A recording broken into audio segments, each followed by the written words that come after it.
Welcome. The purpose of this video is to show that humanity has been through different types of society, and those societies have been brought by revolutions and many technical revolutions, and especially a revolution in our mode of production. When we change the way we produce things, we will see that we change actually everything in society.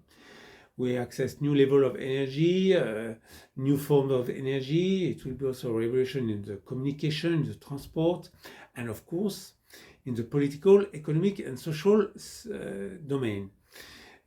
Changing the mode of production will bring a new elite in power, and this new elite will install a new political, social, and economic system that is in its favor, that suits the elite, of course. And it will also implement in society a new belief system and new system of values that support the system and ensure the good functioning of society. So we'll describe the evolution of those type of society to understand that we are actually living now a systemic revolution. We are changing our mode of production, and that will change everything in society. So it's important to understand it, especially for the revolutionary people out there who are doing the revolution. And it's important to understand what's happening and what is the new system that is coming, so that we don't work against it. We need to be in the flow of history and not holding back. This new system is actually installing by itself. We just have to ensure the smooth transition. And it is a wonderful system. So please, it's important you watch this video to understand what is taking place right now with all those troubles and the upheaval all around the world, to understand the new economic and the new system, and enjoy, because it's a fantastic system. We have a fantastic future ahead. Humanity has known until now three types of society. The first one is the original society, the hunter-gatherer society, when the people lived from fishing, hunting, and gathering. They lived in a state of abundance, and nature was providing everything they needed. And when they started running out of something, they just moved a bit, and they always found elsewhere what they were lacking.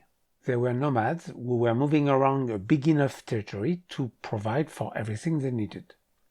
The invention of a new mode of production, agriculture, with the discovery that you just needed to sow seeds to grow all the food in the quantity you needed without having to move, has allowed to establish a new type of society, the agrarian or agricultural society.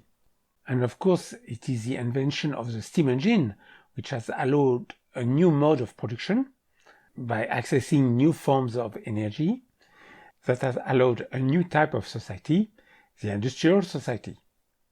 And we are going to see that we are living now another revolutionary time when we can witness the arrival of a new mode of production with robots and artificial intelligence that will allow the emergence of a new type of society, a society without work and money, that we could call a leisure society or a paradical society.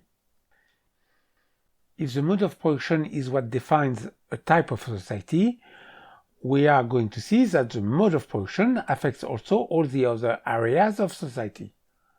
It affects, of course, our political, social, and economic system, but also our communication, our belief systems, our values, and even our spirituality.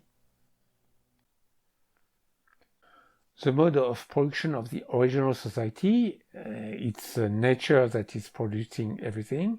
The people just have to pick it up or catch it. It's very simple. There is no work. Nobody is forced to hunt, to fish. These are activities that are chosen freely according to everyone's needs. And probably by necessity, because of the increase of population in the city, agriculture has appeared with the domestication of plants and animals. The production mode is human labor or animals' labor. We see the apparition of work, of serfdom and slavery. Agriculture necessitates a lot more work, but also it will allow to make surpluses. It is no more necessary that everybody is self-sufficient in food, and it will allow the division of work and the emergence of crafts.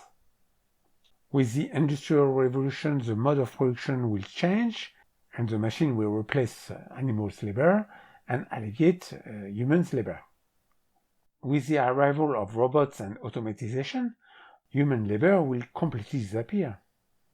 The production will be completely automatized, but also produced on the spot.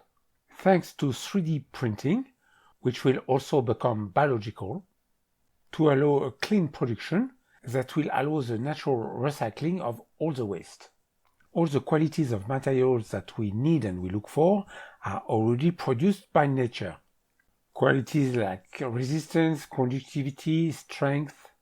We just need to copy the production mode of nature to have a production that is completely integrated in the natural waste recycling of nature. It is the end of pollution because our production will be completely integrated with nature. The Paradism society is a society of abundance, where robots will produce and serve us everything we need for free. Systemic revolutions are also energetical revolutions. In the original society, all the energy was provided by men. In the agrarian society, we have domesticated the animals' energy. In the industrial society, it's mainly fossil energy, coal and oil. In a party-cycle society, we will need to find an energy that will be abundant and free. And this energy, we already know it, it's nuclear fusion. It is an energy that is clean, that is natural, because it is the one that is produced inside the sun, and which is abundant, and therefore will be free. Atoms, and especially hydrogen atoms, can be found everywhere, and to fusion them will give us all the energy we need.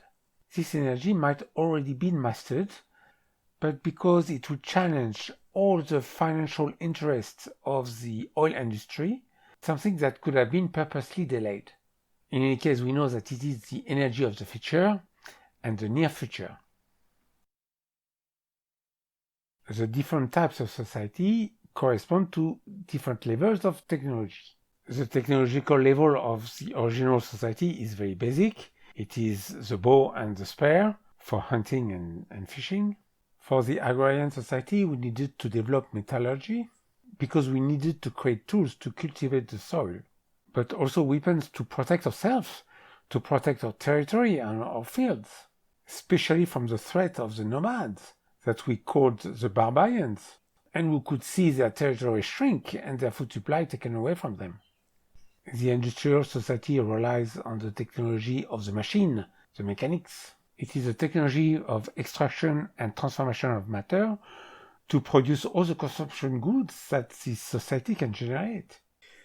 The technology for the Paradism society is of course robotics, but above all artificial intelligence, because it is artificial intelligence that will allow the machines to outperform humans and free them from having to work. Another very important technology for this society is genetic engineering, because as we have seen, we will have to mimic nature to have a society that recycles its waste and is clean and sustainable. Probably the most important realization of this society will be the biological robot, because we will be served by robots that are alive, like animals. We might give them the head of a dog, but we could also give them a body of supermodels, man or woman, and we could also use them as sexual partners. They will serve us and realize all our desires, including our sexual desires, if we want to. They would be personalized and programmed to be completely devoted, like a dog to its master.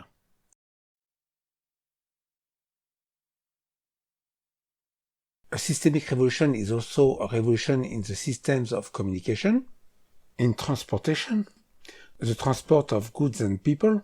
In the original society, transportation is mainly by foot, or eventually on the back of a horse or a camel. In the agrarian society, the people have settled in villages or towns, and they have built roads to develop trade. We see the apparition of the first vehicles with wheels, pulled by animals, Over long distances, they use the wind with sailboats.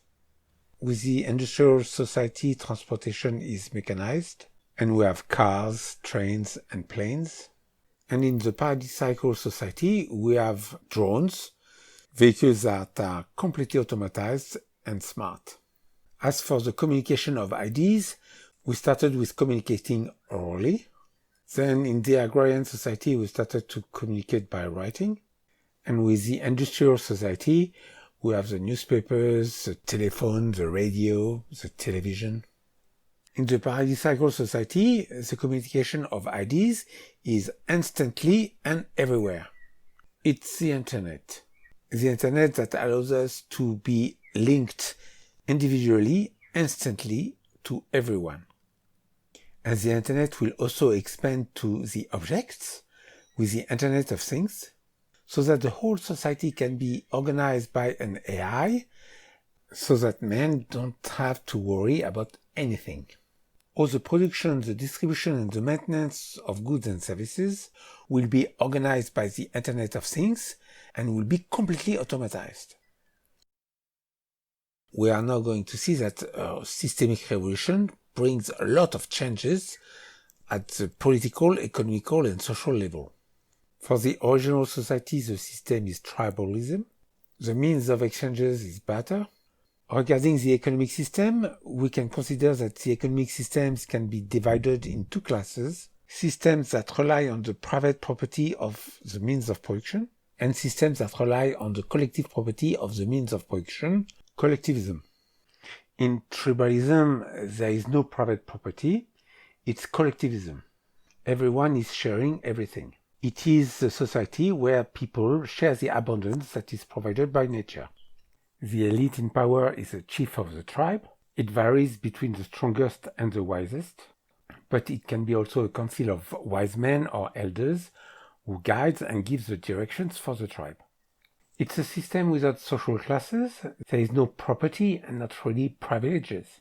It is a very equalitarian system.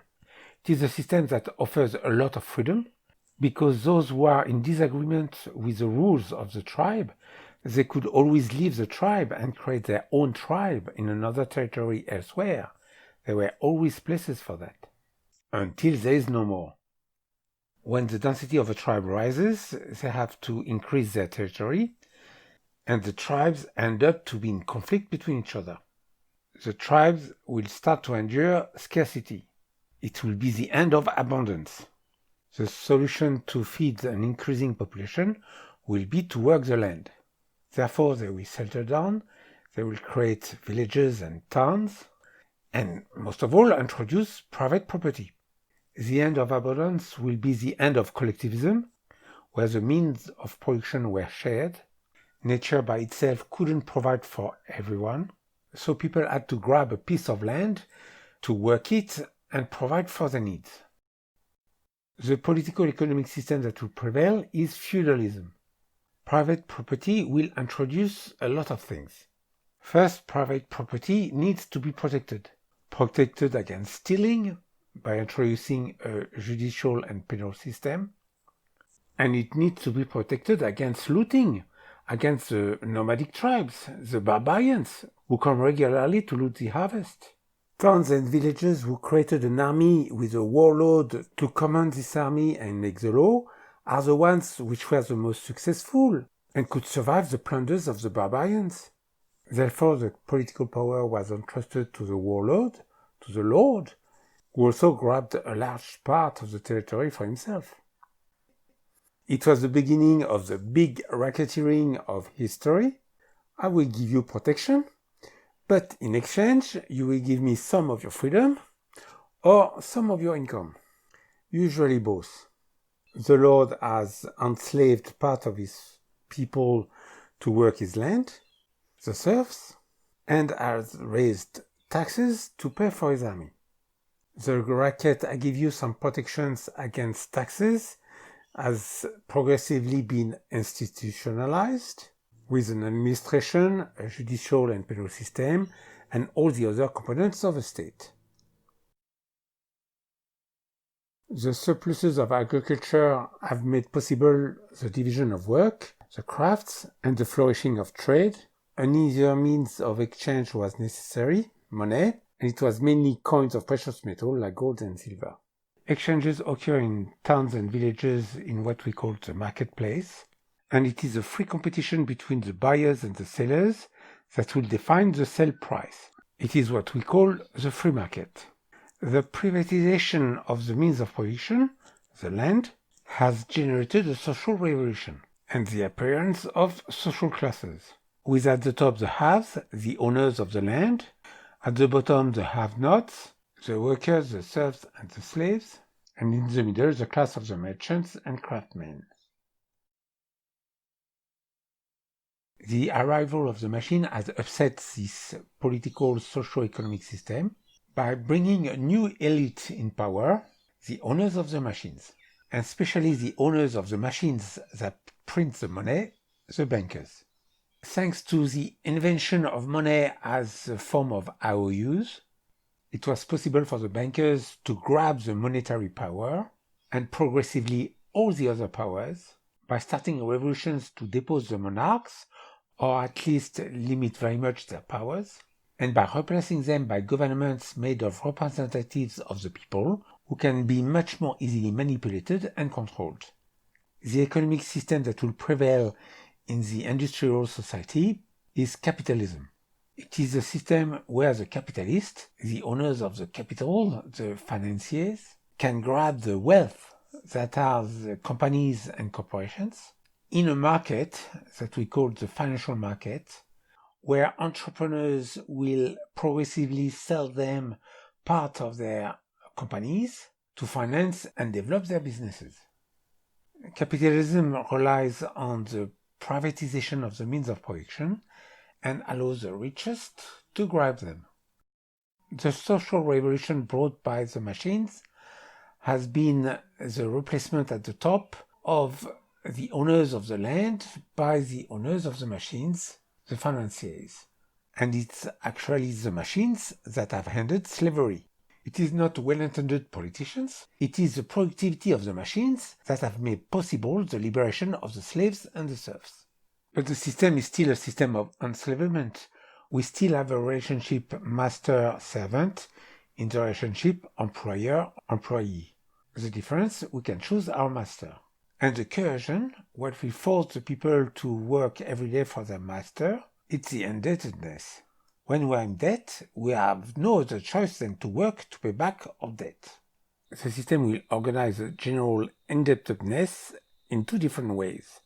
The first one is that all the money that has been created through debt. To have some money in the system, for the money to exist, you need that some people, some companies or the government go into debt. And the second way is that the owners of the means of production, to make some profit, will pay the workers less than the price of their product. So globally, the workers will never have enough money to buy all the production that they need and that they have produced. They will necessarily have to borrow money or to have the government borrow money and help them. This is explained in details in another video I invite you to watch, which is called From the Collapse to Paradise. The idea is that the workers will always lack money and will have to go into debt to buy all the production that they need. And that's why they will have to always keep working.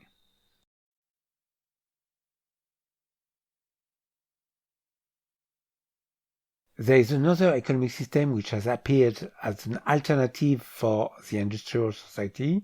It's communism. But it has not prevailed and has been partially abandoned, and we will understand why in the next video.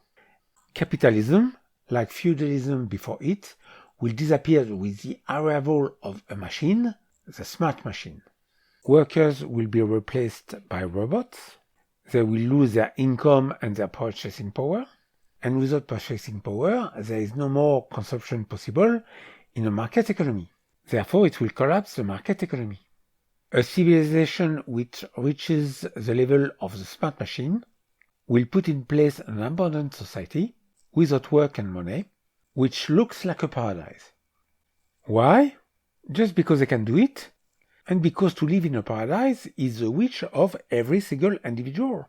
And the system of society of a paradise, we call it Paradism. In a society of abundance, everybody has access to everything easily. Therefore, there is no need for money. Everything is free. And the exchanges are gifts. There is no intellectual property and copyrights because it's completely useless. Everything is shared. All the creations, all the art pieces are given to be copied out of love to friends or to strangers. We share our ideas and creations with the whole humanity. There is no profit or benefit to get besides the pleasure to give and please others. This type of exchanges start to appear. We see the apparition of movements like the open source movement, where people give for free their time and their work to offer their softwares to humanity. But also the hacker movement, which is making obsolete the copyright. It is a great movement of transparency, which is making available for free all the creations for humanity. In Paradise, nobody is working, and the means of production are owned by the community. And who manages them? It's an artificial intelligence which will be aware at every moment of the needs and the wishes of everybody. And thanks to the Internet of Things, it will be constantly informed of the state and availability of the resources to provide for all the needs of the people and fulfill their wishes. There will be almost no need for private property because everything will be abundant and accessible easily. Therefore, we are not going to store stuff, and it will remove the big problem of waste.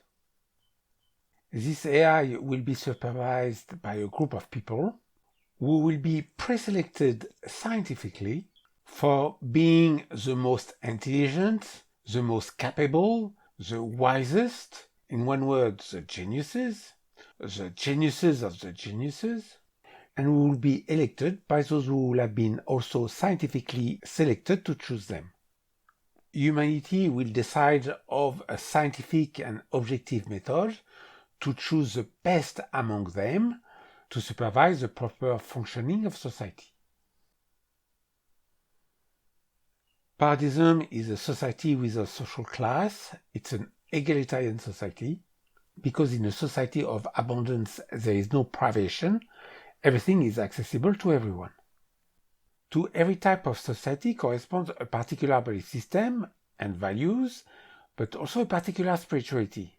And we will see that systemic revolutions bring also revolutions at these levels. The spirituality of the original society, it is shamanism, paganism, politism, the cult of the ancestors, and the belief system, mainly the place of man in the world and his relationship with it. Man at the time lived in a mysterious world populated with strange animals. He feels helpless and lives with the fear of forces overpower him. He lives in a world that appears to be supernatural because he doesn't understand. And the system of values is solidarity, helping each other, because these are the values that are necessary for survival. But it's also respect, the respect of the elders, the respect of others and nature.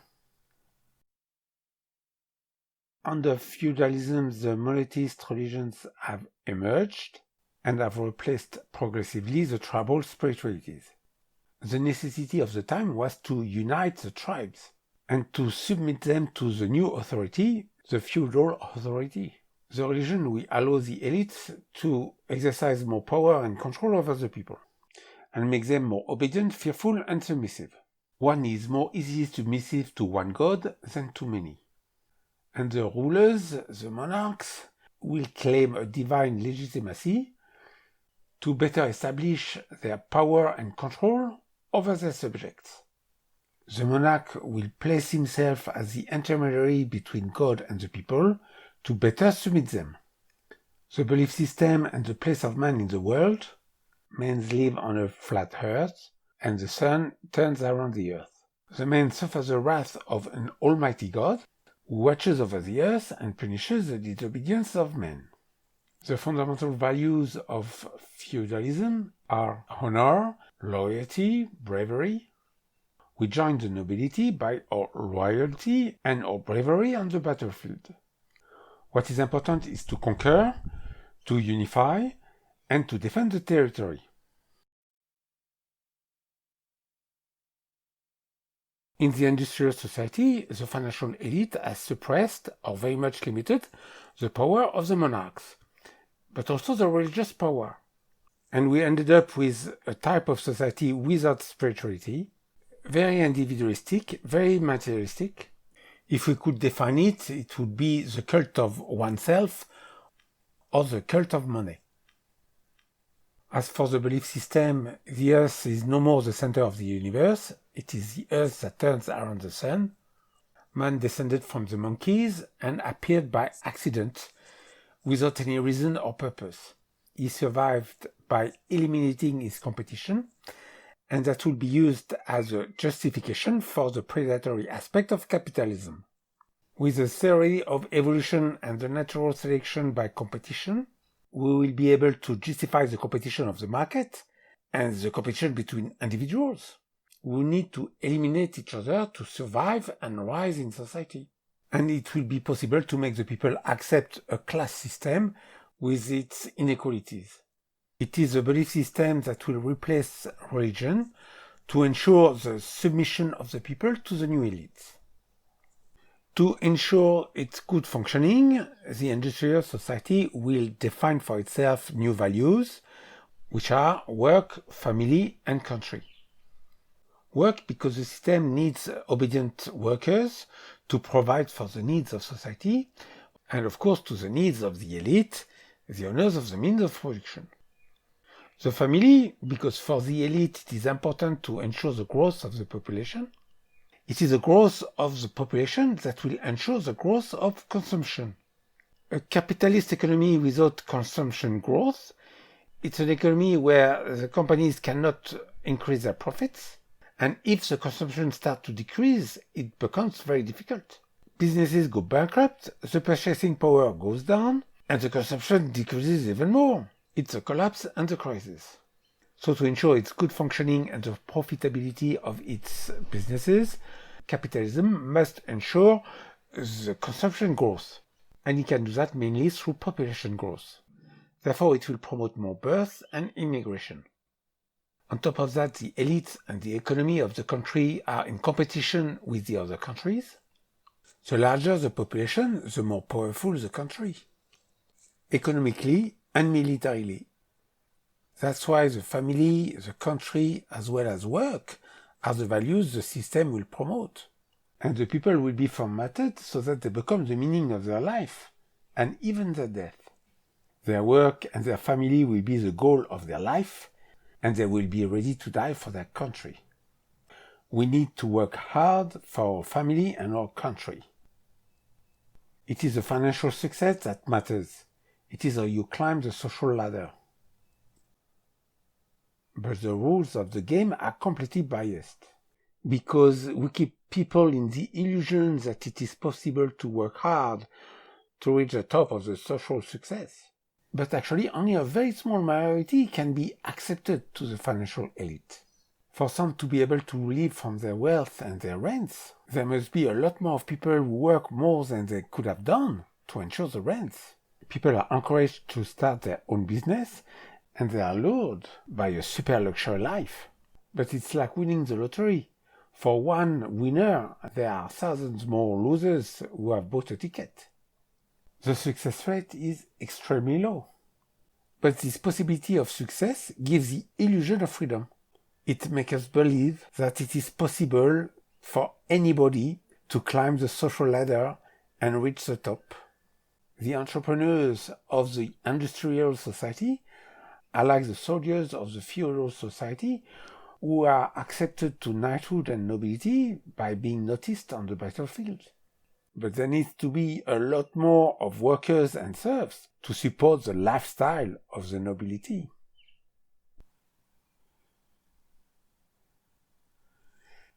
Everything will change with the periodic cycle society.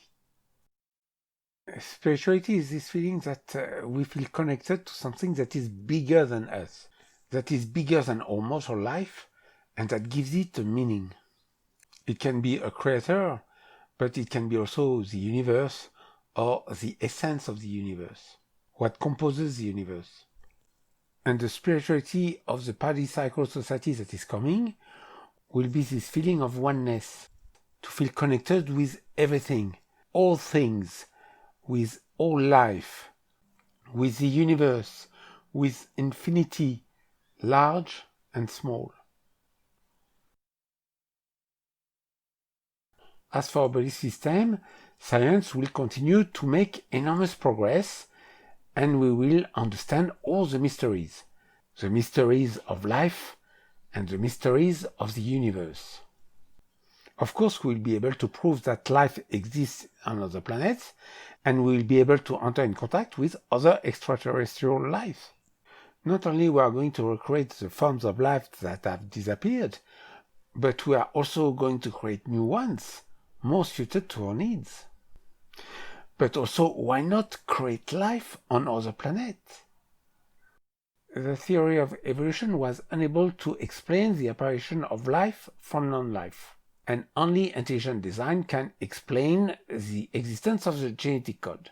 And we conclude that we have been created scientifically by extraterrestrials, who themselves have been created also by other extraterrestrials in an infinite universe without beginning and without end. And this is a true scientific theory, because one day we will also create life on another planet. And we will make the link with the religions of the past, when we will realize that the gods of our ancestors were those extraterrestrials, the creators of humanity. And we will finally understand our relationship with the universe and our purpose. It is to maintain life and consciousness in the universe, and to propagate it, and to connect with other forms of life, to make sure that life and consciousness continue to exist forever in the universe. The fundamental values of the Paradism society, the first one is freedom, because the people will only do what they enjoy doing, since all the chores will be done by robots. The second one would be love, fraternity, but a universal fraternity, unconditional fraternity, not conditional to a family, to a clan, to a tribe, a country, or a color of a skin. This love which will have to extend to other living beings in the universe. The love of the difference, because we are going to start loving the difference, even encouraging the difference, because it is much more interesting to be all different than all the same. Another important value will be the blossoming. Everything in society should be organized so that the people can blossom, can explore and develop all their potential.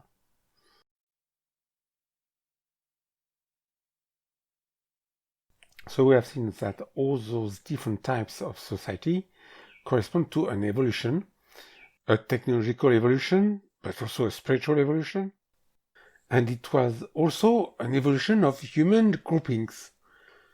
We started with the family grouping, then the clan, then the tribe, and with the agrarian society and feudalism, we have seen the grouping go from the villages to the country, the nation. With the industrial society, we have seen the grouping going from the nation to the block and to the planetary civilization that's coming. The planetary civilization, which will be the starting point of Paradism, when the whole humanity will be unified and pacified. And Paradism will lead us to a universal grouping, when we will regroup with all the humanities in the galaxy and all the other humanities in the universe. We will better understand by observing that the different types of society correspond to the different stages of the biological development of humanity. Just like our body is composed of living cells which are autonomous, we can consider that humanity is the body of a large biological being, whose every human being is a cell which composes it. At the beginning of a biological being, all the cells are identical, they are pluripotent, they are called stem cells. It's the same with the first human beings, which were all self-sufficient and very autonomous. The second phase of a biological being is the differentiation, the specialization. The cells will differentiate themselves and specialize to form all the organs that will compose the biological being. This is the phase of the agrarian society. We see the apparition of the division of labor, and human beings get specialized. And we see the creation of the different functions necessary to humanity. The production of energy, food, transportation, communication. So all this takes a while, but it is an exponential growth. It seems to progress very slowly, but like all exponentials, all of a sudden, you have a growth that is accelerated and very fast.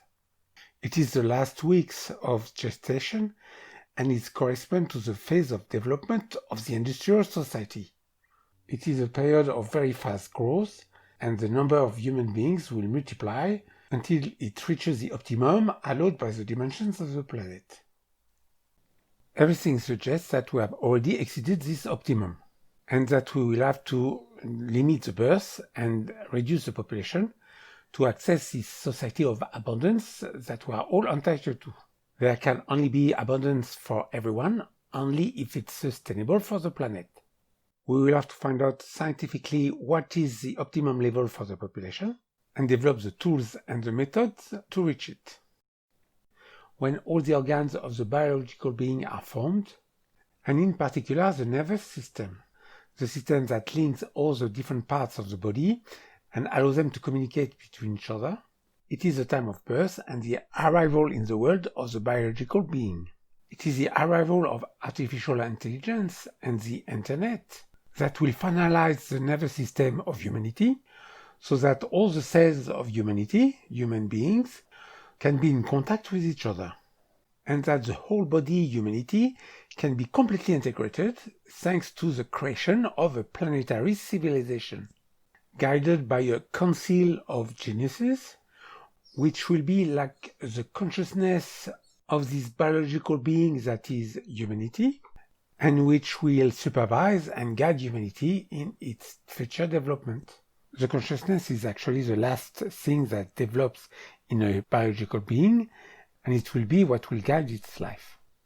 And that's what we will need to put in place to finalize the biological being humanity and make possible the transition to the paradisiacal society. And you understand now that we are living today the last moments of the gestation of the large biological being that is humanity, and that the systemic revolution that is underway and which will integrate all the parts of humanity to create a planetary civilization is actually the birth of humanity. It is the arrival in the world of humanity which is about to take its place in the universe and which is about to join all the other humanities and consciousnesses of the universe to maybe form another even larger biological being at the next level up. During all this time we were isolated, protected like in a cocoon, so that humanity could develop by itself and self-realize as an autonomous biological entity. The troubles that we are experiencing today and that will probably worsen are like the labor pains of this new humanity. And this passage is an important test to know if this humanity is viable and is capable to live in harmony with all the other humanities and consciousnesses of the universe. Because this transition is a birth, but it can also be a death. Because if we don't have enough love for ourselves, we will self-destroy. At the same time that we can build this paradisiacal society, we have also the technology to self-destroy. And that's what we will do if we are too aggressive. This is the selection that is taking place in the universe, where only the peaceful humanities can survive their own destruction. Therefore, this paradisiacal society, this paradise, can only be accessible if we deserve it. Only if we have enough love for each other. Only if we are capable to accept our differences. If we are capable of loving our own kind, but also loving others, those who are different, so that we are not a danger for all the other consciousnesses who live in the universe. And now I think you realize that we are living today another systemic revolution where everything will change in society. It will be a planetary, a global revolution. It will lead to a world government and a world currency. And those who are doing the revolution need to think this way, that what's coming, it's a planetary civilization. It's a paradisical society. It will be a great liberation, and you can see that all the elements of this new society are taking place, and all what we need to do now is to overcome the last obstacles and avoid to be an hindrance to this society. So, and that's what we are going to see in our next video. What are the obstacles and the hindrances of Paradism? I'll see you soon.